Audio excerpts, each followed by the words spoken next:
des Krieges, wir werden siegen! Vorwärts, Soldaten! Ihr seid die besten Männer! Sedma soška bitka, 14.9. do 17.9.1916. Po koncu šeste bitke so avstro-ogrski vojaki mrzlično utrjevali novo obrambno črto v okolici Gorice. To v okolici Gorice ni bila težava, saj teren omogočal hitro kopanje novih jarkov v zemljo. Popolnoma drugačen položaj pa je bil na Krasu, kjer je bilo potrebno jarke vrtati v živo skalo, tako da je gradnja nove črte napredovala izredno počasi. Verjetno se je ravno zaradi tega Kardorna odločil, da poskuša izsiliti odločilno zmago prav na Krasu. Napadalci so imeli 186 bataljonov z 954 topovi in 586 minometi, branilci pa so imeli 59 bataljonov z 284 topovi ter 255 minometi.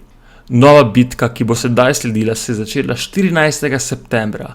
Na začetku so začeli s topniškim obstreljevanjem, ki je trajal 9 ur. Napad italijanske pehote pa ni potekal brez težav. Avstro-ogrski obrambni položaji res da niso bili ustrezni, kljub temu pa je avstro-ogrsko topništvo napadalcem povzročilo velike izgube. Velike izgube pa so tudi imeli branilci, tako da so bili med Novo vasjo in Mirnom povsod prisiljeni umakniti na nove položaje. Italijanska vojska ponovno ni izkoristila težkega položaja branilcev ter ni prodrla globlje v zaledje, ampak se je začela ustavljati. Še več, po 4 dneh bitke je Kardorna zaradi velikih izgub 17. septembra ukazal prenehati z napadi. To pa je rešilo tudi branilce, saj so bili že zelo blizu zloma. Sedma soška bitka je bila sicer zelo kratka, kljub temu pa so izgubili ogromno opreme. V 4-dnevnih bojih so Italijani izgubili 17.000 mož, Avstro-Ogrska pa 15.000. Osma soška bitka, 9.10. do 12.10.1916. Osma soška bitka se je začela 9. oktobra 1916. Do nje so pripeljali enaki dejavniki, ki so sprožili sedmo bitko. Obrambni položaji na Krasu so bili še vedno neustrezni, še posebej med Novo vasjo in Mirnom, kjer so bili popolnoma improvizirani. Izgradnjo nove obrambne črte je neprestano motilo tudi italijansko topništvo, ki je že pred bitko ves čas motilo gradbene delavce. Razmerje moči je bilo ponovno na strani Italijanov večje. Italijani so imeli 221 bataljonov, medtem ko so imeli branilci samo 101 bataljon. Prvi boji so se pravzaprav začeli že pred samo bitko in so kljub nikakršnim rezultatom zahtevali znatne izgube. 9. oktobra pa se je z divjo topniško pripravo začela prava bitka. Na severnem odseku med Štempetrom in reko Vipavo so Italijani dosegli omejen uspeh. Prodrli so namreč 700 metrov v globino. Čisto drugačna zgodba pa se je zgodila južneje, med Mirnom in Novo vasjo. Napadalci so prodrli skozi obrambne položaje.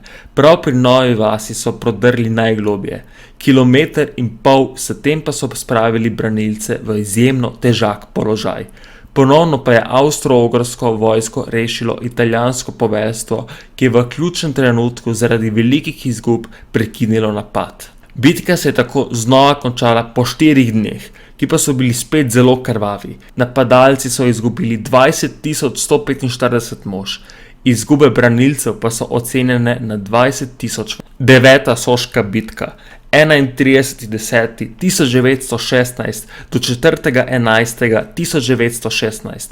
Pravega zatišja med 8. in 9. bitko dejansko ni bilo, saj sta obe strani s topništvom nenehno oteževale življenje nasprotnika. Slabo vreme v drugi polovici oktobra pa je neprestano odlagalo napad, ki se je končno začel 31. oktobra. Ponovila se je zgodba iz prejšnjih 2 bitk. Težišče je bilo ponovno na Krasu. Ponovno so branilcem povzročili težave neustrezni položaji. Po silovitem topovskem obstreljevanju so Italijani 1. novembra napadli in nemudoma zasedli Cerje.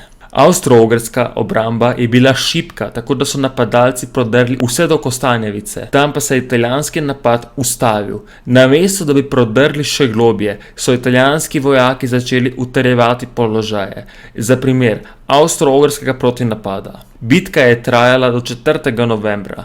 Takrat pa so slabo vreme in velike izgube prekinile boje. Spet je italijansko poveljstvo odnehalo v kritičnem trenutku.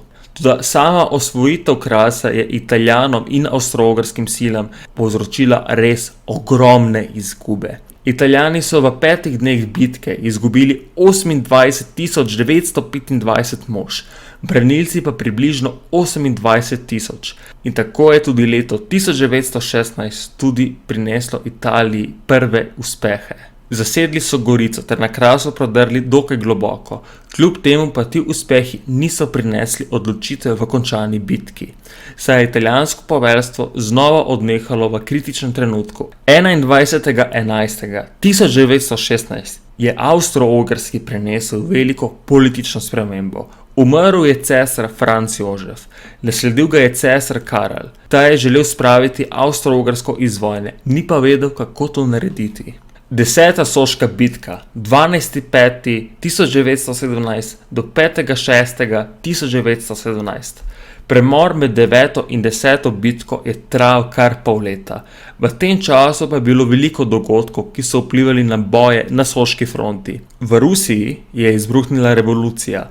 To pa je pomenilo, da je lahko avstro-ogrska vojska svoje enote iz vzhoda preselila na soško fronto. Na zahodni fronti so Francozi sprožili katastrofalno Nivelovo ofenzivo, ki je med ciljami Atante povzročila toliko žrtev, da so odpovedali združeni atantni ofenzivi na soški fronti. To je namreč zagovarjal ministerski predsednik Velike Britanije George. Italija je tako na soški fronti ostala sama. Kljub temu pa se je njena vojska močno povečala, saj so vpoklicali 2 nova letnika, 1897 in 1898. Priprave na novo ofenzivo so začeli že marca. Nova bitka pa se je od jesenskih bitk 1916 razlikovala predvsem po tem, da so spustili skoncentrirane napade na ozkem območju in ponovno razširili napadalne cone. Napadalna cona, predvidena za 10. soško bitko, je bila tako široka kar 50 km od Avč do Jadranskega morja. Napad naj bi potekal v 2 fazah. Najprej bi Italijani napadli severno od Gorice in tako nase vezali avstro-ogrske rezerve. Nato pa naj bi sledili odločilen napad na Krasu. Bitka se je začela 12. maja 1917 s topniškim obstreljevanjem, ki je trajal vse do 14. maja. Prvotni napadi za mostišča pri Plavah so bili odbiti, nato pa so Italijani zasedli Sveto Goro, ki pa so jo hitro izgubili. Po seriji napadov in protinapadov so Italijani 17. maja dokončno osvojili Kuk. Napadi na Vodice in Sveto Goro pa so se vrstili vse do 20. maja, ko so se neuspešno končali. Zatišje je trajalo kar 3 dni, nato pa sta sledila še 2 dneva hudih bojev. Končni rezultat je bil, da je ostal vrh nikogaršnja zemlja. Vsaka od vojsk pa se je okopala na svojem pobočju hriba. 23. maja se je začela 10-urna topniška priprava, med katero naj bi italijanski topničarji na branilce izstrelili več kot 2 milijona granat in min. Nato pa se je začela druga faza bitke, napad na Krasu. Kljub temu, da so branilci v polletnem premoru med 9. in 10. bitko dodobra utrdili obrambno črto, pa je bil italijanski napad preprosto preveč sulovit. Južno od Kostanjevice so povsod prebili prvo obrambno črto. V krvavih bojih so potisnili branilce vse do Medje vasi in Štivana. To je od 2 do 3 km globoko. Italijani so z napadi nadaljevali do 28. maja, ker pa jim ni uspelo prebiti druge avstro-ogrske obrambne črte, so zaradi ogromnih izgub ta dan hitro prekinili bitko. To pa še ni bil konec bitke. Nova avstro-ogrska obrambna črta južno od Kostanjevice je bila za branilce precej neugodna, tako da so 4. junija 1917 na tem odseku sprožili zelo močen protinapad. Ta je Italijane popolnoma presenetil in potisnil nazaj. Nova frontna črta ni bila več vzhodno od Štivana, temveč zahodno. Sam premejk črte ni bil velik, je bil pa zaradi reliefa terena, nova črta za avstro-ogrsko obrambo dosti bolj ugodnejši. 15. junija se je protinapad končal, s tem pa se je začela tudi 10. soška bitka.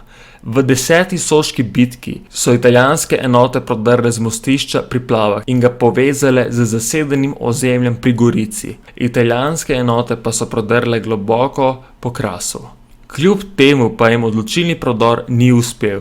Tako kot v predhodnih bitkah so tudi v 10. napadalci na nekaterih odsekih odnehali v kritičnem trenutku. Izgube v 10. bitki so bile veliko večje v katerikoli od prejšnjih bitk. Branilci so izgubili 75.700 vojakov, medtem ko so Italijani izgubili kar 159.000 vojakov. Od tega jih je bilo kar 27.000 zajetih. Število zajetih je bil že prvi opozorilni znak, da je vojakom počasi že vsega dovolj. Več kot 10.000 italijanskih vojakov se je vdalo med avstro-ogrskim protinapadom ob koncu bitke. Italijanski general Cadorna pa razloga za to ni videl v krvavih ofenzivah, ampak v sovražni propagandi. Velike izgube niso edina usporednica, ki jo lahko potegnemo za Zahodno fronto. Z 10. bitko na Soški fronti je Soška fronta vedno bolj postajala podobna Zahodni fronti. Avstro-ogrske sile so s težkim topništvom izstrelile 1.700.000 granat, kar je pomenilo 37.800 ton streliva. Številke, ki so bile na začetku vojne popolnoma nepredstavljive. 11. soška bitka 18.8.1917 do 13.9.1917. Po daljšem premoru je avgusta sledila 11. soška bitka. Za to ofenzivo so Italijani izbrali največjo armado v katerikoli soški bitki, kar 567 bataljonov, ki jih je podpiralo 3430 topov, 1752 minometov. Branilci so lahko Italijanom nasproti postavili 249 bataljonov in 1526 topov. Kljub veliki premoči pa italijansko poveljstvo že pred začetkom bitke napravilo napako. Cilji niso bili določeni. Namesto osih napadalnih con je bilo podobno kot na začetku vojne. Predviden napad po praktični celotni fronti, od Tolminskega mostišča do morja. Bitka se je začela s 24-urno topniško pripravo. 18. avgusta 1917, po končanem obstreljevanju, pa je 19. avgusta šla v napad pehota. Težišče napada prvega dne bitke je bilo v nasprotju z vsemi dotedajnimi bitkami na Banjanški planoti. Italijanske enote so prodrle na levi breg Soče. Ker pa so istočasno začeli močni italijanski napadi tudi na Krasu, je bilo avstro-ogrsko poveljstvo prepričano, da bo glavni napad tam kot vedno in da jim ne bo potrebno skrbeti glede italijanskega prodora na levi breg Soče. Branilci so imeli tako hude izgube, da niso mogli niti razmišljati o morebitnem protinapadu. Italijanski pritisk pa ni pojenjal, tako da so napadalci prodrli vse do Levpe in Grgarskih raven, kar je bilo jasno, da se bo obramba kmalu zlomila. Borojević je najprej dal ukaz za umik iz Baniške planote. Umik avstro-ogrskih enot je potekal nemoteno. Italijanske enote so zaradi težko prehodnega terena in posledičnih težav z oskrbo napredovale zelo počasi. Tako da si je avstro-ogrsko poveljstvo premislilo in namesto umika na Čepovanski dol ukazalo umik približno na sredino Baniške planote. Tam so na hitro postavili novo improvizirano obrambno črto, ki pa ni doživela hujših preizkušenj. Zaradi težav z oskrbo so Italijani težišče napada prestavili bolj proti jugu, na Sveto Goro. Istočasno so se močni italijanski napadi en za drugim vrstili tudi na Krasu. Italijani so počasi potiskali branilce nazaj, vendar pa je Cadorna 22. avgusta prekinil z napadi na tem območju. Saj je predvideval, da bo Baniški planoti zaradi dotedanjih uspehov lažje izsilil odločilno zmago. 24. avgusta so italijanski vojaki zavzeli Sveto Goro, nato pa so se osredotočili na Škabriel. Hrib je postal steber za avstro-ogrske obrambe. Škabriel so do konca bitke, do 13. septembra, Italijani večkrat zavzeli, ampak so jih sile avstro-ogrske vojske večkrat odbile. In na koncu je Škabriel ostal v lasti Avstro-Ogrske. 4. septembra so avstro-ogrske enote izvedle silovit protinapad, s katerim so želeli popraviti potek obrambne črte. Vendar je protinapad tokrat le na pol uspel. Pri Štivanu so sicer uspeli potisniti italijanske vojake na izhodiščne položaje, severneje pa je bil protinapad neuspešen. Italijanski vojaki so ostali v vaseh na Krasu. S koncem 11. soške bitke se je končala tudi najbolj krvava bitka, ki se je kadarkoli zgodila na slovenskem ozemlju. Italijanska vojska je izgubila 160.000 vojakov, Avstro-Ogrska pa več kot 105.000 vojakov. Bitka pa se velikim bitkam Zahodne fronte ni približala le po številu izgub, ampak tudi po porabi streliva. Italijanski topničarji so med bitko izstrelili skoraj 3 milijone granat, Avstro-Ogrski pa 1.772.000. Za primerjavo, Avstro-Ogrski topničarji so med prvo soško bitko porabili zgolj 55.000 granat. Visoke izgube ter poraba streliva pa nista prinesli odločitve. Upam, da vam je bil današnji dokumentarec všeč. Če vam je bil všeč, pritisnite like in se naročite. Hvala in lep dan.